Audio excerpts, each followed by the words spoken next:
Welcome in latest episode of that SEC podcast. I'm your host, Michael Bratton. I go by SEC Mike on the Twitter. And there he is, everybody's favorite cousin Shane. How's it going, you big Tennessee homer? Hey, buddy, what's going on? Hey, I don't know if you've seen it, Shane, but I titled this episode, what did I title it? Something like Playoff Elimination Saturday. That's what it's going to feel like. So we're going to preview these games. And again, just if your team loses, doesn't necessarily mean you're done. Yeah. But I think some of the big time ones, Shane, I think a loss could do you in. So there's a lot on the line this Saturday. You know what? Mike, we knew this time was coming. We knew the time was coming. We were going to separate the big boys from the little ones. And Mike, it's funny because we talked about separation Saturday last week, and I felt like that was just more or less to get a pulse of this conference. But I think you're right. I think this weekend is the weekend that we start figuring out who's our contenders, who's the pretenders. Let's start separating these bad boys. Right. And speaking of contenders, Shane, we're a tender thanks to MyBookie. Come on, MyBookie, the online sportsbook presenting sponsor of the show. Head on over if you haven't already. Help us show. We don't ask for much, Shane. Go on over to mybookie.ag today. Sign up for an account, and your initial deposit, they'll match it 100%. Shane, 100% with the promo code that SEC THAT over at MyBookie. That's all you got to do. Minimum $50. You put in $50, you'll have 100. You put in 1,000, they'll give you 2,000. So it's $50 to 1,000. They'll double with that promo code that SEC over at MyBookie. And I'm on fire, Mike. I'm on fire. They've been fading me too long. It's time to make some money. And I'm feeling great. About a lot of these spreads this weekend. And before we get any further, Shane, do you want to address that? Beautiful shirt I'm wearing. Absolutely. I mean, it pops off the table. You only got like 3 shirts, and I saw a new one. I was like, whoa, what's this going on? Mine's blown right now. No, this is my boy Cole. Cole over there in Mizzou. He got tired of all this Kentucky bourbon sitting behind me, so he sent me some Missouri bourbon. So that one's going to be going in the collection.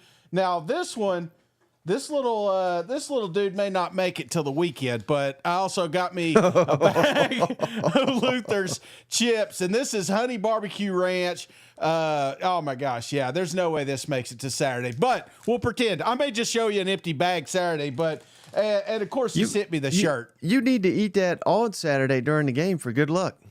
Oh yeah. Well, maybe I'll try that. I think that's part of it, Every time I watch a Mizzou game, I crack open a bag of Luther's chips, and we'll just see what the outcome is. But I do want to give their pod a shout, the Woods Water Mizzou podcast. This is a bunch of manly guys, all right? So, I mean, these guys not just do football. They do a lot of outdoors, a lot of hunt and talk. I mean, these guys are like the manliest of men. But me and Mike, we'll drink the bourbon, and we'll talk to college football. But, again, thank you guys for everything you've done. Yeah, that's a hell of a shirt, like I said. So, man, you're looking good. You'll man. see me coming. I mean, they'll say, "Is that a school bag?" Oh no, that's just Shane coming down the street. So, yes, it is a very bright shirt. Easy to spot me on Saturdays. Hey, speaking of easy to spot, a shout out Chicken 1515. He just gave a membership, Shane. Welcome. Who'd they invite? We got Cousin John here is officially a member, and that's a perfect time to remind the folks. Shane, we're doing a family reunion on Thursday. It'll be around 8 o'clock Eastern, 7 o'clock Central, right after our pick show. We're going to hop on the Zoom. We're going to share that link with the official cousins, the members to the channel on the YouTubes. But I can't wait for it. Time out. This is why I should jump on more than 2 minutes before the show goes. I got some bad news. Uh-oh. Final softball game has been moved from Friday to Thursday. So, throwing it out there. You told him you got a family reunion, didn't you? I know. I mean, what do you do? Last one, then no more problems. But so we may have to push it off 1 week. So let's do next Thursday, right after the show. Or if another date comes open, we'll do that. Sorry, family. There's always one. There's always one family member letting you down, and it's 2 thumbs at this guy. Yeah. I mean, true. Don't blame me on this one. No. Michael Riley says the reunion is only for fans of teams who can score touchdowns, right? Oh, damn. Oh, jeez. Okay, well, that's disappointing, but we'll get over it. We'll get over it. We can't bash you for having a child. You know what I mean? So, yeah. Let's get into the preview, Shane. Separation. Last week was separation. This is playoff revealer. I don't know. I came up with the title. I've already forgot. Playoff Elimination Saturday, Shane. It starts, of course, night game. What a game. What a game it's going to be here. We got LSU at Texas A&M, and I'm seeing it in the comments already. When in the hell are you going to acknowledge the greatness that is them LSU Tigers? I've been basically picking against. Hell, I think the only game I picked them to win, they lost. The rest I've picked against them, and they keep winning. So may have to start changing my tune here, Shane, to LSU's red hot 6-in-a-row victories. The last one coming in dominating fashion at Arkansas. But the same thing is true of A&M, Shane. Yeah. 6 in a row. Not as dominating. Of course, Missouri was dominating, so last home game was pretty dominating. But these are the two teams that are atop the SEC standings. Yep. This is a battle for first place. And how about this, Shane? How about this? I had no idea this was the case. LSU has attempted 288 passes this season. Yeah. That's number 6 in the country for most passes. Do you have any idea how many sacks they've allowed? No, I have no idea. 2 sacks on 288 pass attempts. So again, the 6th most pass attempts in the country, 2 sacks allowed. Only Army has allowed fewer. And guess, well, you'll never guess it, Shane. They have thrown the ball 56 times, which is which is the least amount in the entire damn country. So basically goes without saying, LSU has got an elite pass blocking offensive line. That offensive line living up to the hype. But here's what I really wanted to ask you, because again, this goes hand in hand with it.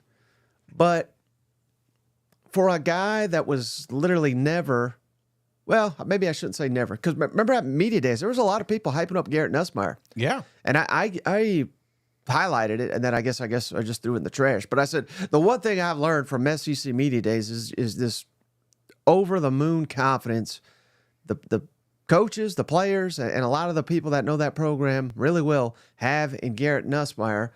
And let me ask it to you this way. Yeah. I'm not saying, he's going to be the first overall pick.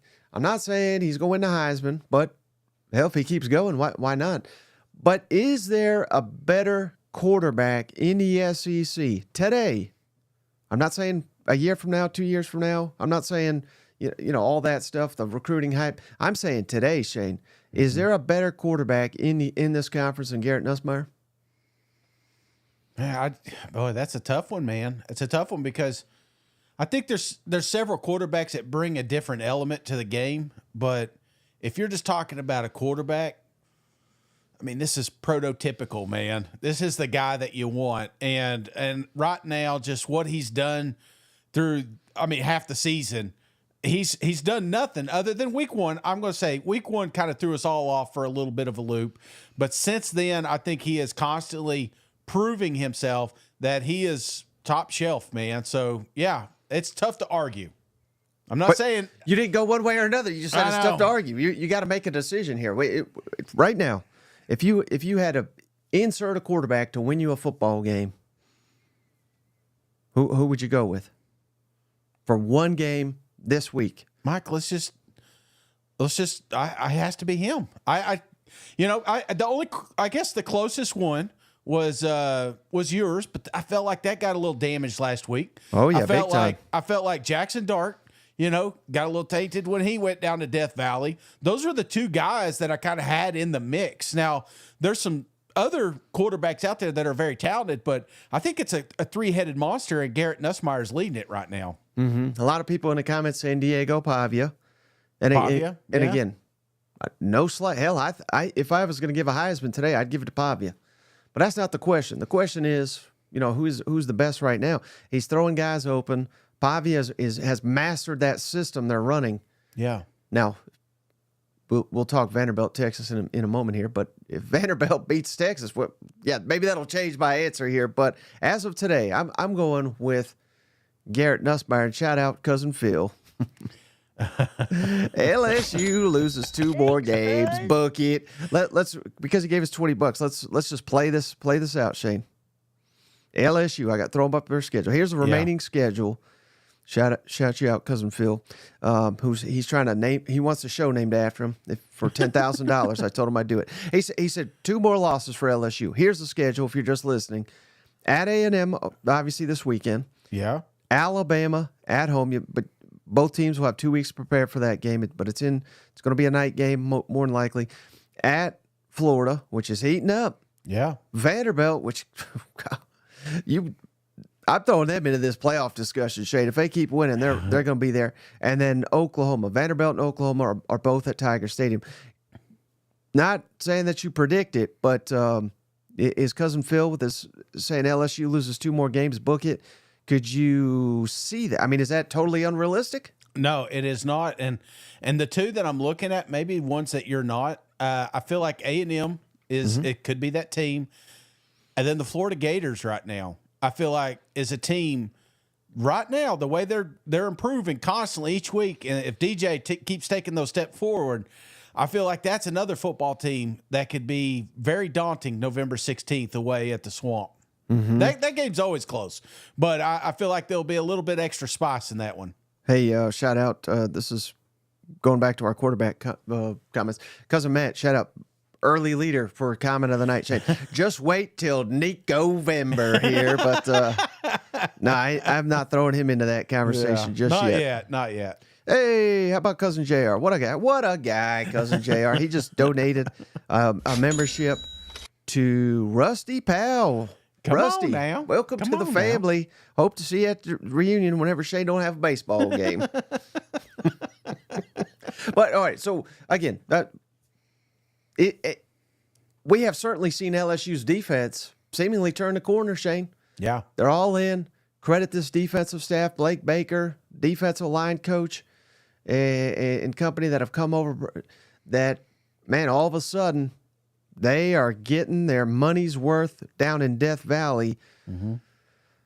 If they win, again, Saturday night, it's going to be a blackout. It's going to be an insane 100,000 Aggies going to be screaming their heads off for 4 hours.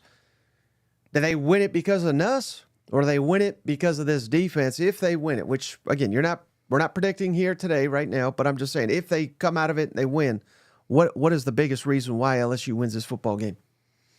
That's a great one, man. And I think so. The questions I ask.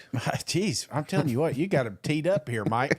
I think Garrett would be. I think it's going to be more the offense than the defense here. Yeah. And something you mentioned was offensive line. They got a damn test this week, brother. Oh yeah. I think controlling that line of scrimmage. And I think that's what it may come down to. Just these big uglies creating havoc up front on both sides of the football. And, as much as I'd love to say Garrett here, I'm going to go with the offensive and defensive line here. Mm-hmm. And do you think there's any challenge in all the hype? Yeah, let's kick it over to Brian Kelly, because this is what he was asked this question.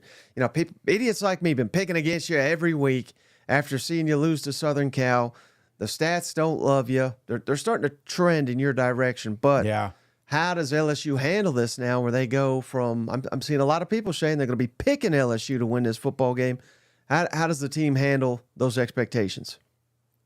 Pendulum's going to swing from everybody doubting you to everybody praising you and calling you a college playoff contender. How do you handle that messaging, and does that maturity kind of kick in right now in times like this? Yeah, I think there's been enough players that have been down this road before.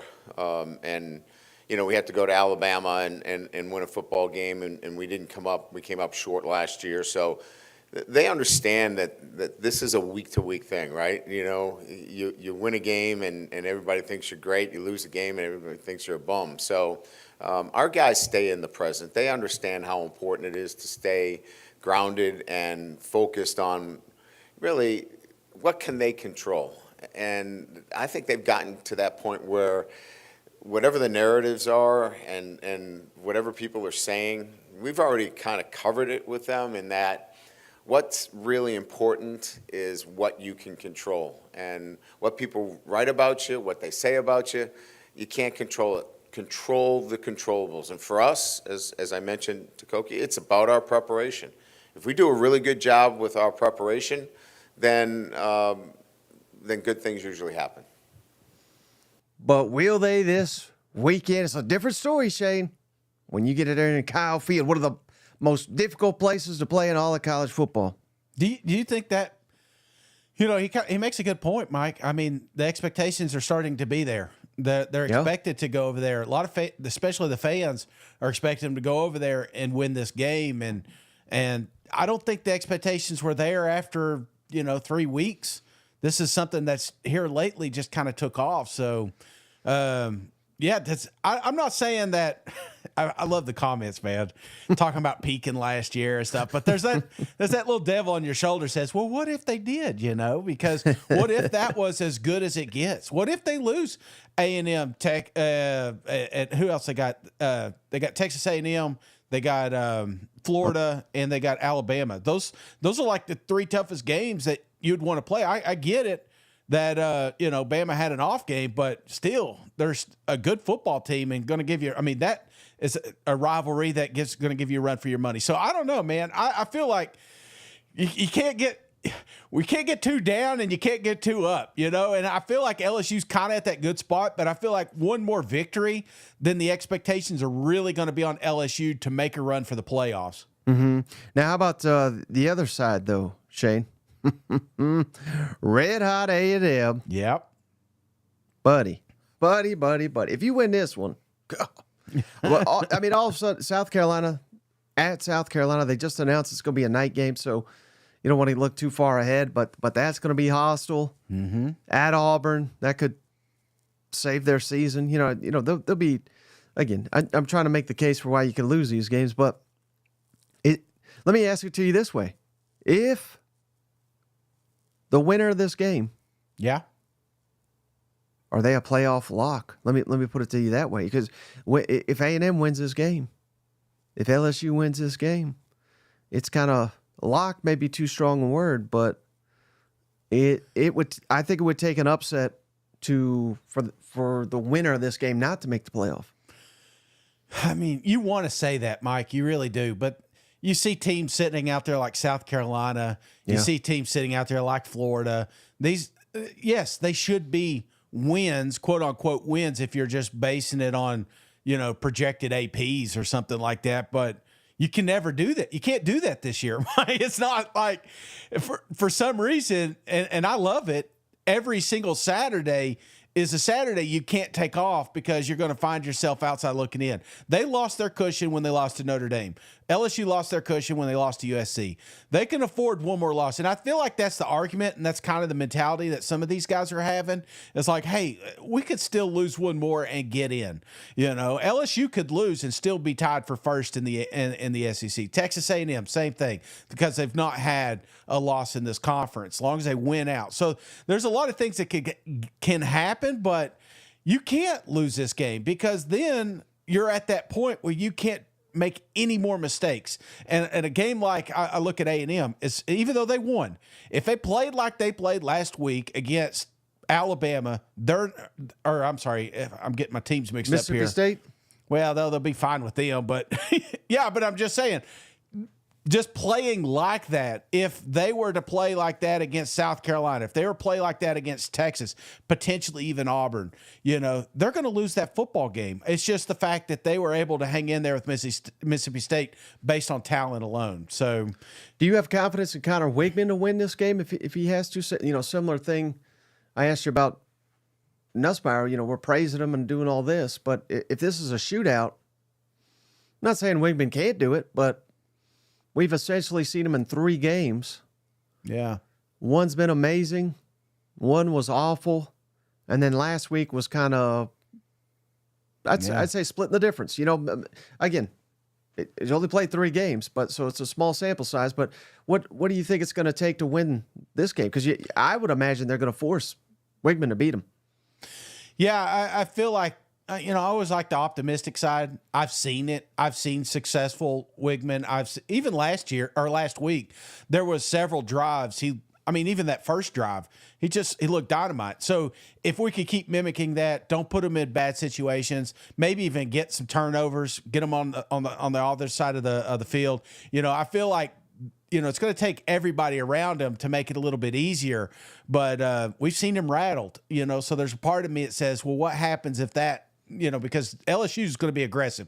They realize that they're going to have to be on him make those mistakes, and we've seen him do it. So this is a really good football game coming up, mainly because of the two teams that we're going to be playing here. Mm-hmm. And do you give one side a coaching edge over the other, Brian Kelly, Mike Elko? Yeah, Kelly. I'd give Kelly. Just experience. You hate Aggies. I forgot. You gotta promise these Aggies you'll pick against them this week. Yeah. They're about to get exposed this weekend. They peaked already, Mike. Like me in high school, And then last one from Elko. Again, he basically calls this a playoff game, and I think he might be right. Some people, when the 12-team playout came out, said that it would undervalue the regular season. With this game coming up, with some of the games you had, does that feel like it maybe punches some holes in an argument like that? Yeah, for sure. I think, I don't know that internally we ever thought that. I thought it would be the exact opposite. I thought there would be more teams playing more meaningful games. I think as you talk to your teams and your programs, you're seeing like more coaches reference it, because when it was a 4-team play, I was talking to somebody about this a couple of weeks ago, one of the TV crews. Like when it was a 4-team playoff, you basically went into the season kind of prepared on how you were going to get knocked out of the playoff race early and you had to keep going, right? And so you kind of never talked about it because you were so far removed from being in a 4-team playoff race. Now that you're 12, you're talking about 24, 26, 28 teams still viably alive to find a way into the 12. And so now it becomes a little bit more like you lose a game early, you can still keep your goals. Our playoff hopes are still in front of you. Just you see a little bit more of that verbiage and rhetoric being used. And so I think there's more teams that are still alive. I think there's probably, 8 teams in the SEC, maybe more, that are still alive to be in the playoff. That's never really been the case in previous years. And so, I think it puts a lot of magnitude, on a lot of different games. You look even at Alabama, Missouri this weekend, right? That's almost a similar type game in terms of playoff importance. This game has tremendous playoff importance. And so I just think you see those. So when he said that, Shade, I knew. I was like, hell, he's calling Alabama, Missouri a playoff game. You know what I mean? Yeah. So this is playoff elimination Saturday. Absolutely.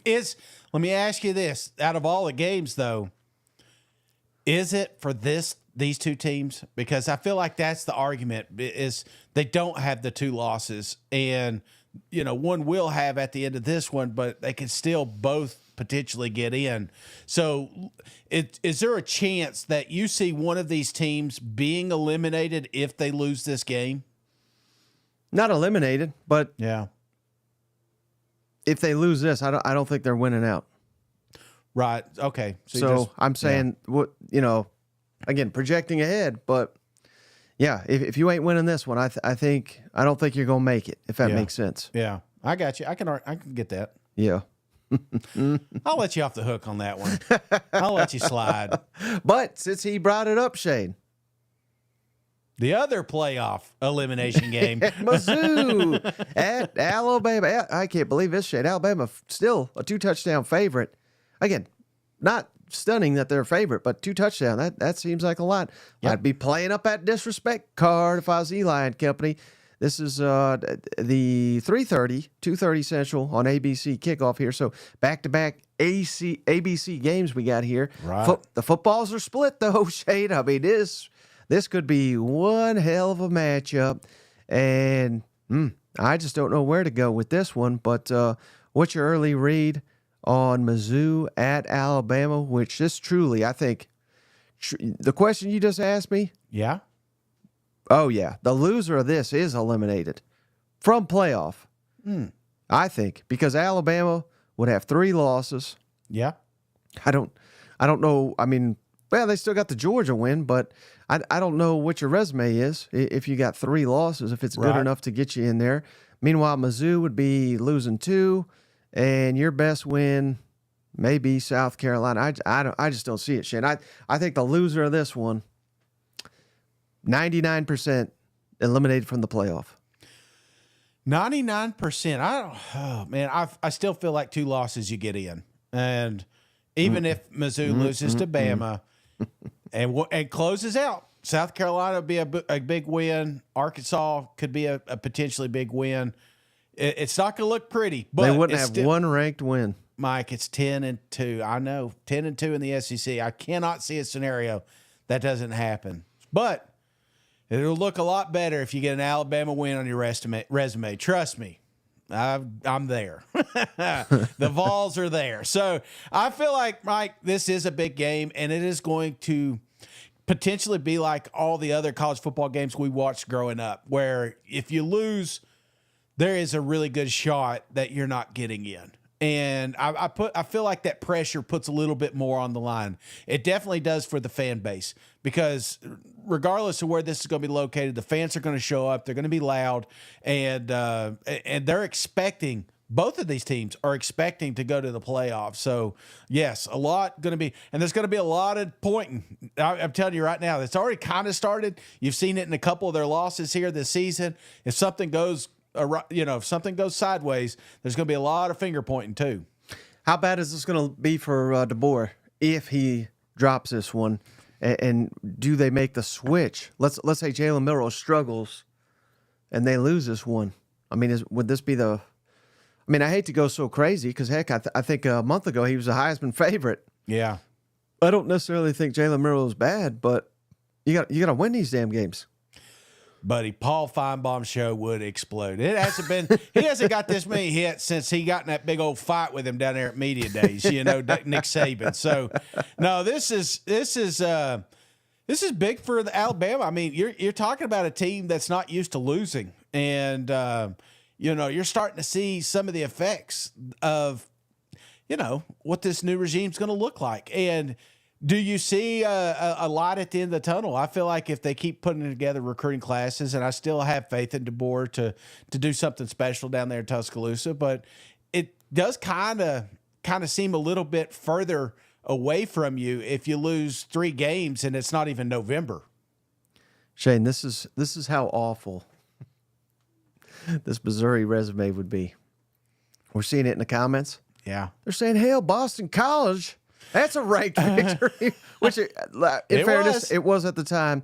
They just lost to Virginia and Virginia Tech in back-to-back weeks. So they're 4-3. They're not going to give a shit that you beat Boston College by 6 points. Vanderbilt's ranked now, so I mean, they knocked out Bama. If that's what you're clinging to, though, I mean that should show you the importance. And none of that matters. None of that matters if you win on Saturday. That's true. But if you lose, buddy. And how about this? This is a wild statement, Shane. Missouri has struggled. They have struggled in the passing game, right? Yeah. This is the perfect defense.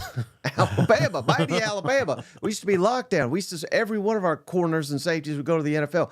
And they still might, but they're not playing as a cohesive unit. They are all over the map. And Nico had about 5 touchdowns he missed. That may be going too strong, but he could have had several, and that was not an outlier. This is every damn week. Alabama's defensive backs is in shambles. Mm-hmm. This is a perfect opportunity, I think. I know it's on the road. Getting them in Columbia would be a little bit better, but a perfect opponent to kind of shore that up for Missouri. Is that crazy to say? Yeah, there's some reeling, man. There's some reeling. I mean, and how the youth of this locker room with Alabama, are they built to rally around? I don't know about the leadership there. I do know on the other side, Brady hasn't lost since he was laid up in the ER. You know what I'm saying? Since he was saving kids out of that house fire, he has not lost a damn football game. And I feel like that kind of galvanized this program a little bit. So, yeah, I feel like you got 2 different leaderships coming into this matchup. And but, again, a lot riding on it, Mike. Oh, yeah, no doubt. And a little storyline that's interesting to watch, Shane. Yeah. I apologize for the beeping. This is not on our end. This is on Mizzou's end. But both defensive coordinators, they were at South Alabama last year. So they're running the same defenses essentially. And that's an interesting point that Drink made just today. You know, Corey and Kane working together, and Kirby and Kalen also. Yeah, you know, that's interesting because there is quite a bit of familiarity for both sides of the ball on what schemes. I mean, we go good on good. That's probably the best show team you can get because we run a lot of the same pass concepts. We run a lot. They have a big difference in their run scheme. Our run scheme's a lot different than theirs. But in the pass concepts, it's very similar. I mean, our quarterback can watch all their throws and say, okay, that's this concept, this concept, this concept. The challenge is we don't know when they're going to do it, right? And so, you know, I think there's some of that, but at the end of the day, it's going to be the players on the field making plays, and we're going to try to put them in the best positions possible to defend what they do. Obviously, you know, I think both sides of the ball will try to have some wrinkles that put us in a bind, whether it's, you know, for us offensively, whether it's, you know, a coverage that we don't like, or defensively, you know, if it's a motion. So how interesting is that, Shane, that I thought that was an excellent observation, and just the fact that I don't know that you're going to be able to fool these quarterbacks this weekend either, because they just go up against it all season long. You know what? Yeah, no, I don't think you can. And they are both very mobile, and I feel like that hasn't really been a part of Alabama here lately, you know. So does that defense kind of lock down on that side? I still go back to, you remember that Disney movie where the kid, he had the broken arm, and then as soon as he got the cast off, he could throw real far, you know? I always feel like now that's like Brady, you know? Ever since he's gotten out of the hospital, he's just played flawless football. So, was that Rookie of the Year? Yeah, that's it. Rookie of the Year. Dating myself now. Yeah.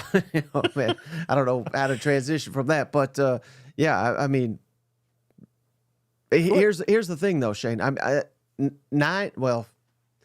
was going to say 9 out of 10, but realistically 19 out of 20 years. Mm-hmm. You look at Alabama on the schedule, and you say, well, hell, it's going to take a prayer. It's going to take a Rookie of the Year performance.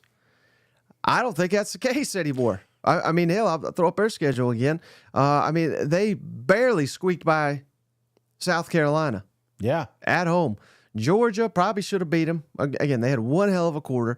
Central Florida, I mean, was neck and neck with. I mean, this is not that intimidating of a place. I can't imagine that the fans are going to come out and be, you know, again, it'll be a good crowd. I'm not saying they're like awful or anything like that, but this is completely different than where it was Kyle Field, where like they needed the fans to will them to victory. Here, it's like you got to beg the fans probably to come out because they're like, hell, we just lost 2 in a row. This ain't the standard. Fire everybody. I think this is a perfect storm here to where Mizzou could be coming in with some confidence, and they've got nothing to lose, Shane. They're 2 touchdown underdogs. Yeah. I don't know. This potentially sets up really well for if you jump out on Alabama early, I think they could crumble. Well, I mean, but then there's a chance that they don't. And I'm kind of indifferent on the fans. I feel like the fans are dialed in. I feel like they're locked in. They realize they're on their last leg, if you will, their last life. And when you look at this game, Mike, I always like to be optimistic, but I want to be a little pessimistic here. Let's say Bama does lose. Mm-hmm. What does the rest of the season look like, in your opinion? I already feel like disaster. A little bit. I already feel like there's a little give up, but if they lose October 26th, how many more losses will they have the rest of this year? Not counting the bowl game. Probably LSU. So you don't think Auburn can give them a fit in the Iron Bowl? Yeah, maybe if they fired Hugh Freeze and they got a quality coach down there. Well, let's flip this coin here. Let's say Mizzou loses this football game. Mm-hmm. What does the rest of their season look like? I think South Carolina would get them. South Carolina's playing really well right now. Yeah. and that's probably it. Okay. So you still think they could fight? You still think they'll stay in most of these games? I always wonder, and I like to be optimistic here, but part of me wonders what happens when you are eliminated. When a team we talked about all offseason about being a playoff contender and why they should be. This is 2 football teams that are in that group, but there's 2 football teams that may not be after this Saturday. Yeah, and that's the great unknown of all this playoff. We just don't know Yeah. how it's going to break down. What a freaking game. What a freaking game this one is. And one more real quick here. Someone else is tired of hearing how old Ryan Williams is. Ryan Williams, especially a freshman, 17-year-old. So you, Is he 17? what is It's remarkable. When's his birthday? February. what intangibles do you believe he has already to be playing at this high level? So, He's been 17 for 3 years now. My favorite is when he gets like the interception, he's like a 19-year-old intercepted the football, I never knew about age. I haven't heard so much age talk since, what's his name in South Carolina? Remember, he's supposed to be at the prom and shit. Jake Bentley. Oh my gosh, it was like never ending. He should be dancing at his prom right now.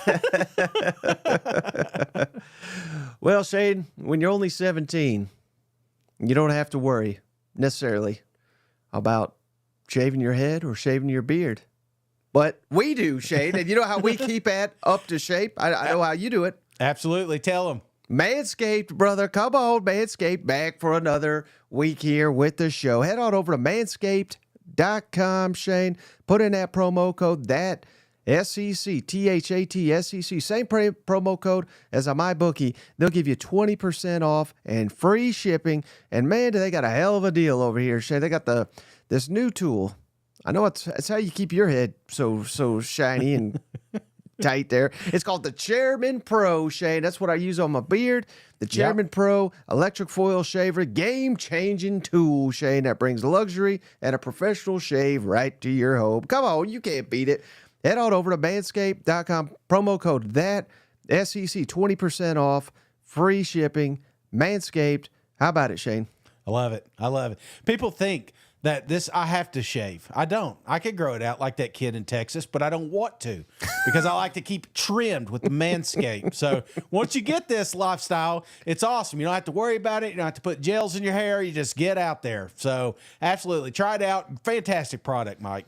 Well, speaking of Texas, Shane, another playoff elimination. Come on, to Vanderbilt, Texas at Vanderbilt. Now, this is a ranked matchup, Shane. This is top 25. Who in the world would have thought when we kicked off this season that this would be a ranked matchup? But something we love to point to all off season, Shane. Vanderbilt 8-3 all time. They own Texas. Come on, brother. And if they do it again, oh, Lord, Lord, Lord. Could you imagine Texas? We own the world. We own this conference. I mean, the wheels may have come off here, Shane. Especially if they lose 2 in a row with 4 more to go. And none of these are going to be easy. Florida's heating up at Arkansas, at A&M. Kentucky may be easy if you can get to 6 points because they can't score. But, man, there is all the pressure in the world, I would think, on Texas in this ball game. No pressure on Vanderbilt. Everybody and their mother thinks you're going to get your ass whooped. 17-point spread. Texas coming to town. Early thoughts on this one? Mike, I feel like I don't like trap games. I don't like this, but it is. This is a classic trap game. You get your, no, I don't want to say you got your ass kicked, but you did last week. And I think there's that natural letdown, that natural hangover, and you're going to Nashville, and like you said, everybody and their mother is going to be picking Texas. There's no reason that they should be even a close game with Vanderbilt. But ask Bama how that turned out. Ask Mizzou how that turned out. This football team is going to find a way to stay in this matchup, brother. And if that happens, Pavia may be able to pull off enough magic to get them another upset. So, and it's crazy that this is top 25 teams. I never thought that would happen. I figured Texas would have lost more games by now, but no, I'm just kidding. But I feel like, Mike, this is setting up eerily perfect for the Commodores. And look at Vanderbilt's schedule. Again, if you're just listening, beat Virginia Tech by 3, lost to Georgia State somehow by 4, but lost to Mizzou in overtime by 3, beat Bama by 5, beat Kentucky by 7, beat Ball State by 10. All these games, aside from Alcorn and Ball State, they're all one score. Yeah. So they're accustomed to dogfights here. Here's I think what's really critical. Alabama, you can score 40 and win. Yeah. The next week, you can go to Kentucky and win by only scoring 20. They can mix up how they play you. Yeah. It could be a high-scoring game, could be a low-scoring game. They're all about execution, and there's not a damn player on Vanderbilt's roster that Sarkisian would take over one of his own. But the same thing about damn near all these teams, short of maybe Diego Pavia, and even him, Sark's not taking Pavia over any of his quarterbacks. So, man, this is an intriguing matchup. And I think this is I think Texas, this will be the best defense Vanderbilt has faced this year, but I don't think the talent matters. If Vanderbilt can execute, they're just so tricky. And how about this? This is a wild story. I'll just share this. I know this got very little to do with this actual game, but I found this out this weekend. I just thought it was so funny. So Jerry Kill, he's their offensive analyst there. Yeah. He's really the head coach of the offense is what he is. He was the head coach last year at New Mexico State that beat Auburn. And he was, I can't remember what school he was at earlier, but it was a different school, right? Maybe like Minnesota or something like that. He had a bunch of seizures. Pavia has talked about it. I mean, this guy at one point had 12 seizures in a day. Dang. And he showed up to practice next day, Shane. So he's willing to put it all on the line. And to illustrate that, when he got the New Mexico State offer, it was a couple years ago. Yeah. He had been married to his wife for like 35 some years. She told him, "You take this job, we're getting a divorce." He said, "I'm taking the job." You know, I mean, this man loves football. And that's all that to say, Shane, this guy lives and breathes college football, and he's going to have something schemed up for Texas. You better believe it. You know what? Did they get a divorce? Hell yeah, because he took the job, and he rebuilt New Mexico State. God, I've been trying that for years now. I'm going to the Tennessee game. You do that, we're done. I said, I'll see you Sunday. No, I'm joking. Love you, wife. Shit. This will be the part that she actually watches. Hasn't watched the show in 8 years. You know, this will be the one that she's going to say, "What did you mean by that?" So, no, Mike. Diehard football. I mean, you hear stories like that. Not to that extreme of actually getting divorced, but there's people that live and die for college football. It's their life, and it's always that saying: if you what is it? I'm probably going to butcher this. You never work a day of your life if you're doing something you love. Right. And I feel like sometimes that's what these guys are. It's they can't quit. Like a Nick Saban, even though he retired, he's still in it. You know, Lee Corso's still in it. These guys that just can't get away from the football game. You know, so I respect it. Any concern that Texas got exposed is too strong a word because hell. They're probably not going to face another defense like they did last week unless they meet Georgia again down the line. And Vanderbilt's, admittedly, their defense is pretty bad. Yeah. So I don't think there's anything that they can take from that Georgia tape and say, "Oh, let's just do that," because they don't have a single player that would probably play at Georgia on the defensive side of the football. But I don't know, Shane. The fact that they threw Arch in there, that to me is troubling because they tried to downplay all this competition. Yeah. For the entire season, and then here, like if Arch had manufactured something, I don't think Quinn would have played. Would you? No, and then you got the old fake 24/7 thing coming out, and you know the intern getting fired. So, the rumor mill's flying around, and you know I won't say it's in turmoil, but this is your first your first defeat. And some people are taking it well and some people aren't. Even Matthew McConaughey sent a letter out letting us know what we should do about throwing bottles, so I appreciate his support. But Mike, the fact of the matter is, this is a football team. All you have to do when you get into a team meeting, because this game will be won right now.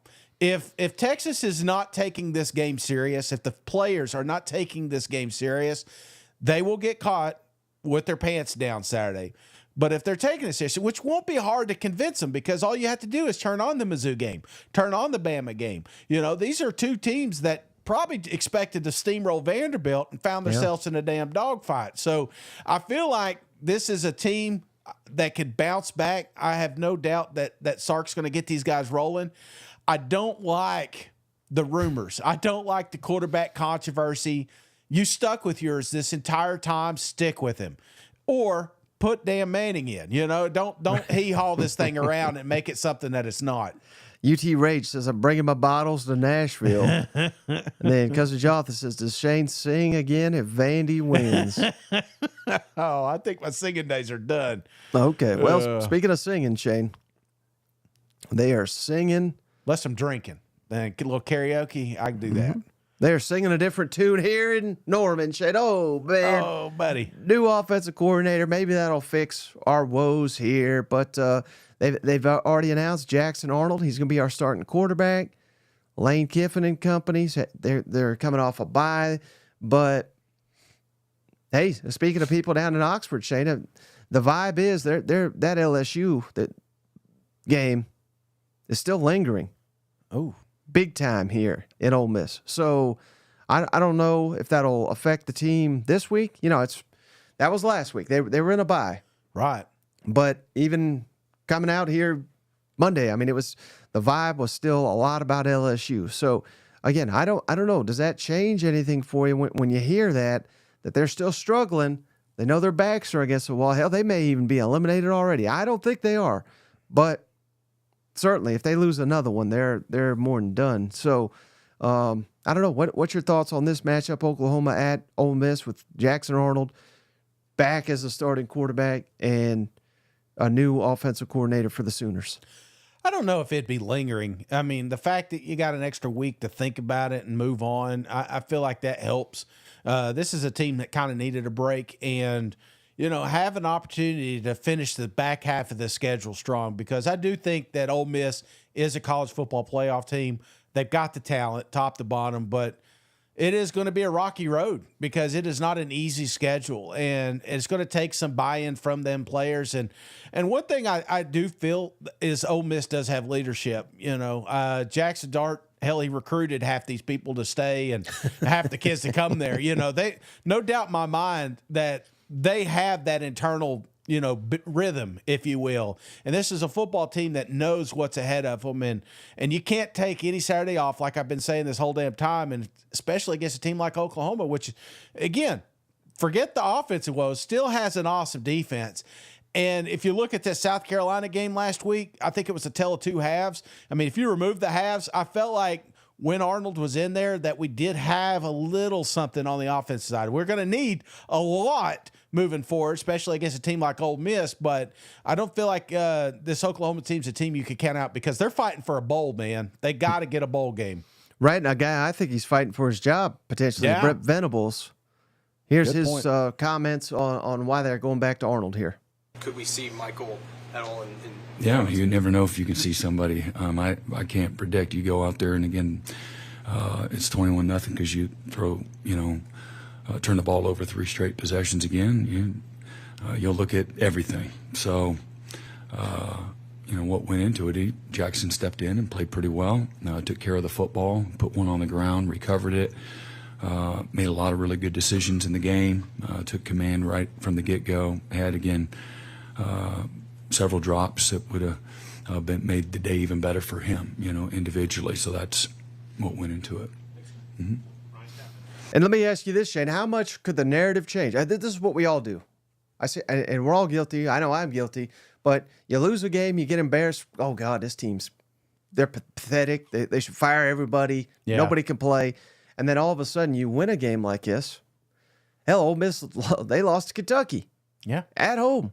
Yeah. You know what I mean? So if they get a spark, if maybe it was the offensive. I mean, all I've seen, even Oklahoma people are calling out, what in the hell are we doing on the offensive side of the ball with this game plan? It made no sense against South Carolina. They have literally had tight ends blocking those outstanding defensive. South Carolina's best two players are the damn defensive ends. You cannot ask tight ends to go one-on-one block them. That was right out the gate. That's what they drew up. You know what I mean? So, I mean, it was nonsensical. It was foolish. Let's say getting rid of Seth Luttrell, that gets a spark. Maybe that was the issue.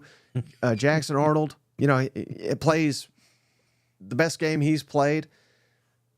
I would give Oklahoma a fighting shot with this defense. Hell, because here's the other thing, Shane. Ole Miss, for as good as I've talked them up, and I still think they can make the playoff, their offense has not been that good this year. And you're telling me who's better, Oklahoma defense or Ole Miss offense? I give a slight edge to Oklahoma defense. Would you disagree with that? Wouldn't disagree. Just giving body of proof. But I do think if you flip the coin, the defense is tremendously better with Ole Miss than offensive. Why didn't ask that, Shane? Come on. No, I was still thinking about the tight ends trying to block. But the scenario in my mind was like you telling me not to eat a deviled egg till we say a prayer. You're not going to pop 2 or 3 of those bad boys before we get started. So, I feel what you're saying, Mike, and I feel like that Ole Miss, that it's going to have to be offense. The recipe's there. Jump out on Oklahoma quickly.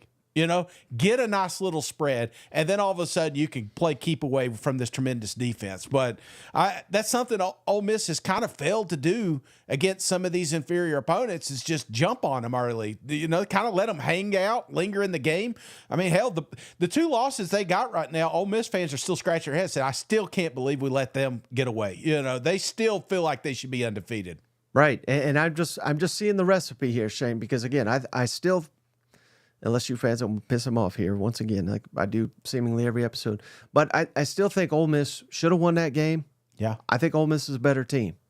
It don't matter. LSU beat them. Yep. Kentucky, Ole Miss is a better team. Don't matter. Kentucky beat them. Right. So Oklahoma, Ole Miss, who's a better team? I think Ole Miss. We have seen Ole Miss drop, in my opinion, 2 games. Yeah. 2 teams that they're better than. So, final thing. This is great, Shane. Kiffin, I can't even believe maybe they set this up. So here's the thing about Kiffin. Mm-hmm. This is annoying, and this is why I don't trust some media people. They get Kiffin is very guilty of this, where he'll have some of these media boys ask me this because I have like a line. Yeah, and I can't imagine. This was not, I don't know for a fact this one was, but I don't know how any Ole Miss reporter could ask this question, and you'll know exactly where I'm going with this one. I've seen a fan base throw bottles on the field and get a refs to change a call before.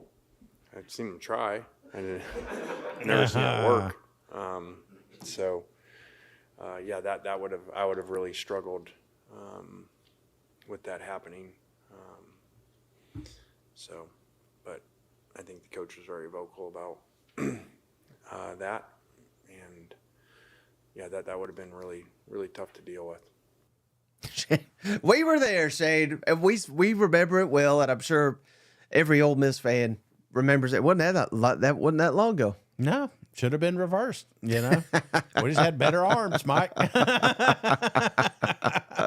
Just kidding. I do not condone this. This is not good. Don't do this, because they're going to take stuff away. They're going to take it away from us where we'll be drinking out Dixie cups when it's all said and done if you guys keep this shit up. So do not throw your bottles and cans. Well said. Well, how about this one, Shane? If I was at this game, I would have thrown something on the field, even though I don't condone it. Last year, Arkansas, Mississippi State, but of course, thankfully, completely different story.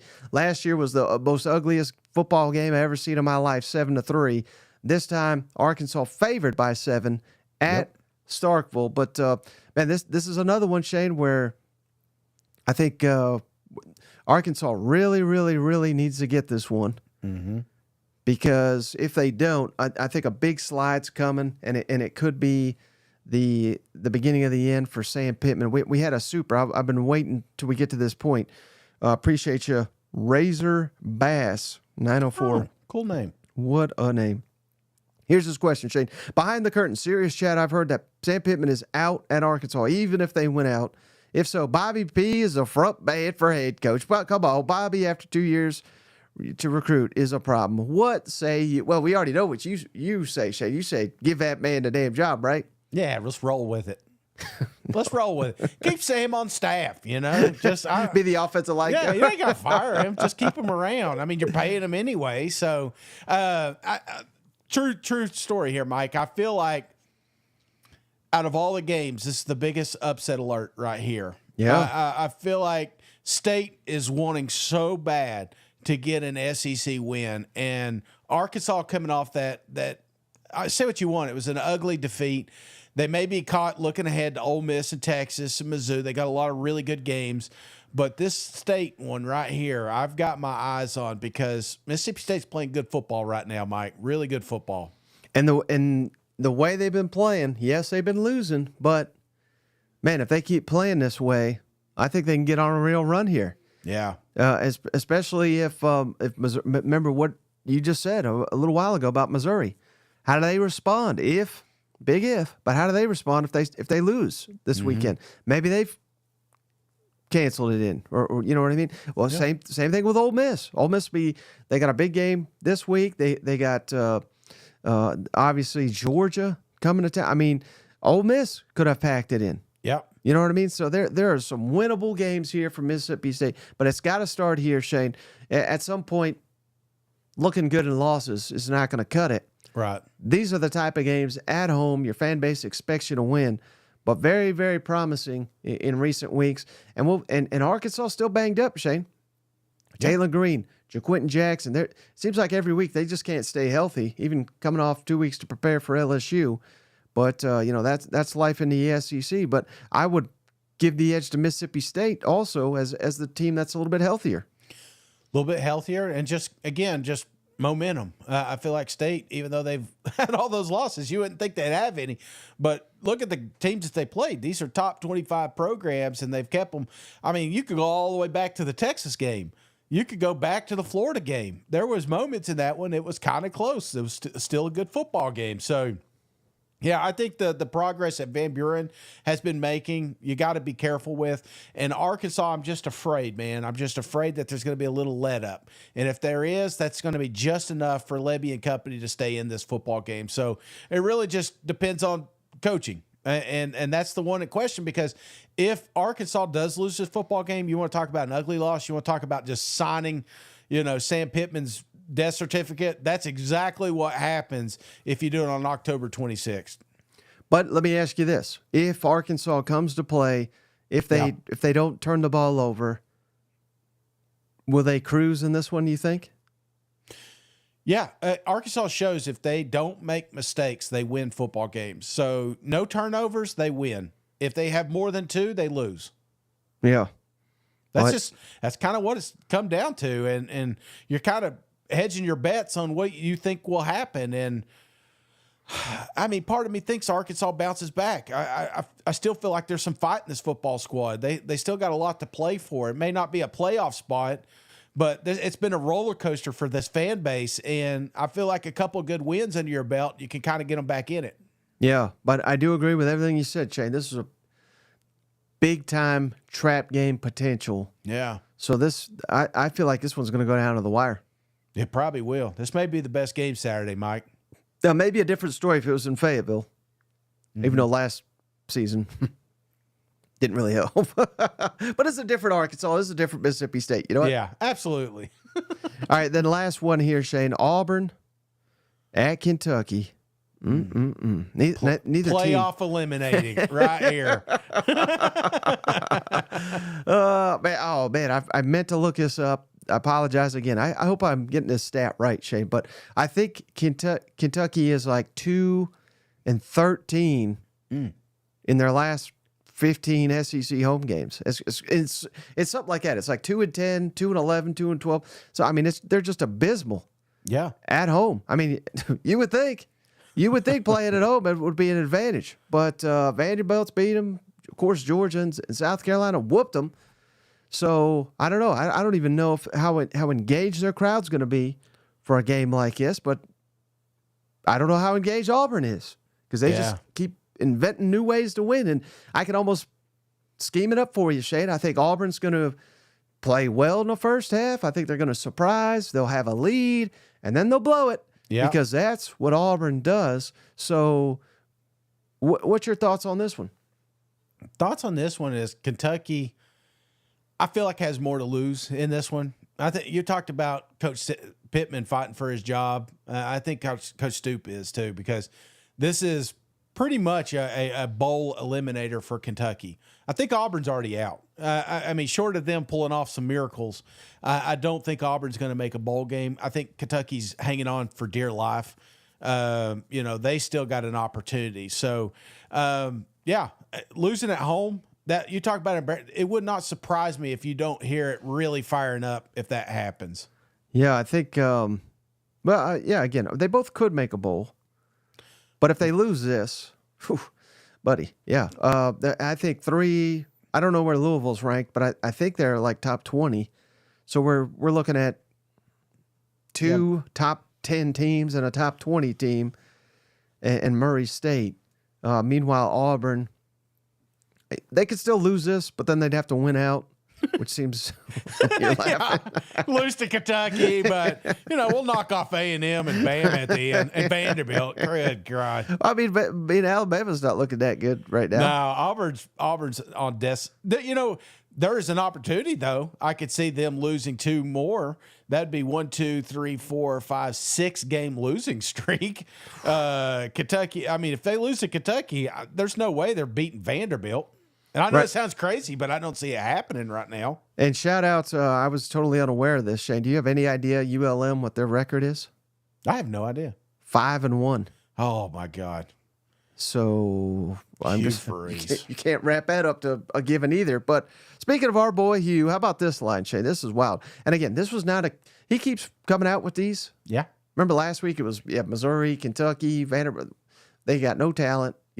Great coaches. They got no talent. That was not a question. That was his opening thing. Same deal here. This was not a question. He just comes out right here and says it.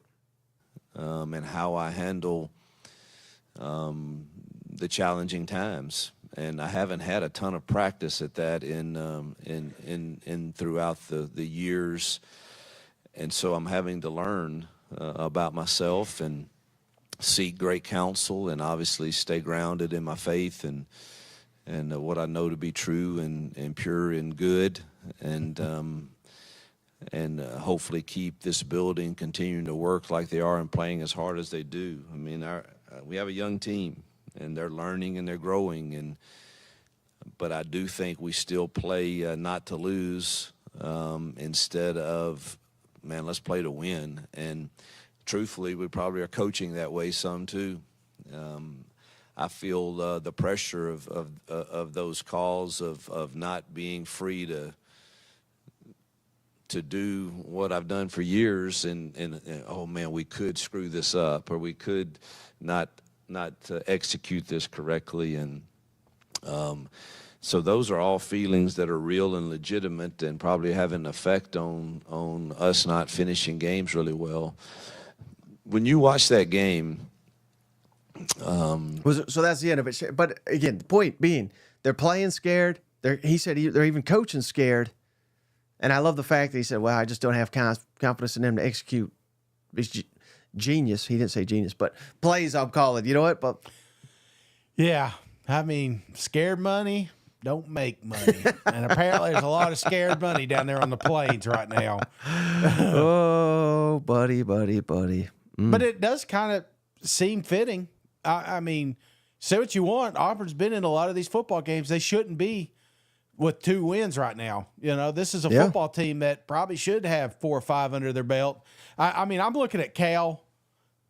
Oklahoma really stands out. Oklahoma for sure. Yeah, absolutely. Hell, last week, Arkansas, guys Missouri. laid up in the hospital, and you still find a way to lose that one. Yeah, there is a lot of football games that were lost here, mainly because of play call, maybe because they did get a little too vanilla, or maybe there was a little reserve in the calling and you didn't have faith in your quarterback. So, yeah, I mean, you can hang your hat on the players all you want, Hugh, but this is definitely on you a little bit here, if not all of it.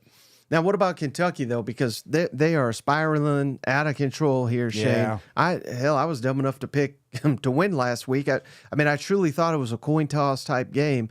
They lost by 28 points. It was, I mean, not even that close at much of a time. I mean, there was a little bit of a run there in the second quarter, but and this was Florida without their starting quarterback, without their starting running back. I mean, they were doing it with freshmen, just lining up and whipping them. And I thought the most damning thing was the defense looked a little lost, because I thought that's what we had to hang our hat on, because it's clearly an innate offense. Mm-hmm. And if our defense, I don't know whether they're getting exposed or they're letting go of the rope, which tends to happen when your offense does nothing. I'm hovering over the panic button here for Kentucky. As am I, Mike. In fact, I'm worried that there may not be a bourbon bet this year. They ain't returning my calls. They don't even want to talk to me no more. I send little jokes to Nick Rouse. She says nothing. So, yeah, I feel like there's a little give up in this team and the fans. The fans have already started moving on to basketball. So you may have to wager a case against a bottle or something. Yeah, you know? I may have to put a couple of them, you know, or send a couple of their bottles back or something, you know. No, but I hate it. I hate it because there was moments this season that Kentucky showed promise, and you said it right. At the defense, after that Ole Miss matchup, I said, hey, if Brock, that's what we kept saying. If Brock takes that step forward, if this offense gets going, just some sort of life. And I scratch my head, Mike. I don't know about you, if you ever think about this, but why? Why is have you ever thought about why there's so many successful defenses in this league this year, and paired with like the shittiest offense you've ever seen in college football? I mean, it's not just Kentucky. I mean, you go across Oklahoma. We just talked about them. Tennessee. It's like South Carolina. We'll see like these tremendous. I always thought maybe the other would happen, like we'd have a whole bunch of great offenses and terrible defenses, but I've never seen so many. Do you think there's anything at play there, or do you think coaching's catching on, or I don't know. What do you think it is? One thing I've heard a lot of these guys talk about for a number of years, and you see it every year with the portal especially, a real issue with developing offensive linemen. The offensive lineman is very hard to build that chemistry, to develop, especially when the backups are leaving because they want to play. You know what I mean? So if you don't have a good offensive line, you're in trouble. And I think that's part of it. I think it's, again, quarterback development, I think, is down across the sport as well. Man, there's not a lot of great quarterback play right now in the SEC for whatever reason. Yeah, and I scratch my head. I've never seen anything like it. And maybe you're right. Maybe, Hugh Freeze playing scared has something to do with it. Why? Maybe you don't run a guy like Nico, because we've seen what happens if Nico gets hurt. We're in trouble. Maybe you don't implement the full playbook because of that, So I don't know. It's just little things I've noticed this year, and it kind of blows my mind. But maybe we are seeing a little bit more deeper rosters on the defense side. Like you said, a little bit more development, because the offense sure as hell ain't putting it out there. Chicken says, Shane, leave Oklahoma offense alone. You're giving us PTSD here. Sorry. I'm sorry. I shouldn't keep mentioning it. My bad. Do you guys have bourbon? Oh, yeah. All right, brother. Well, hey, you got anything else before we hop off the line? No. Just remember, Wednesday, we're going to do mailbag questions. So right after this, we're going to put the mailbag thing out there. Make sure to get your questions in. We'll cover those tomorrow. Got Steve in front of me. I'll be in the bullpen like was it rookie? Is that what it was? Rookie of the year? I'll be warming up in the bullpen, ready to come out in the second half of the show. So look forward to seeing everybody. Thursday, the family reunion's off because of Cousin Shane. Probably going to push that show a little bit later, but we'll be back on regular schedule next week. So I apologize for that. And thanks for throwing it on all of us at the same time. Total failure. Sorry, I know. That's all right. Wasn't my fault. It was the staff's fault, 9 times out of 9, it would have worked. You know what? Exactly. All right, brother. I appreciate you. I appreciate each and every one of you. We'll catch you on the next one. All right. See you guys. Go Vols.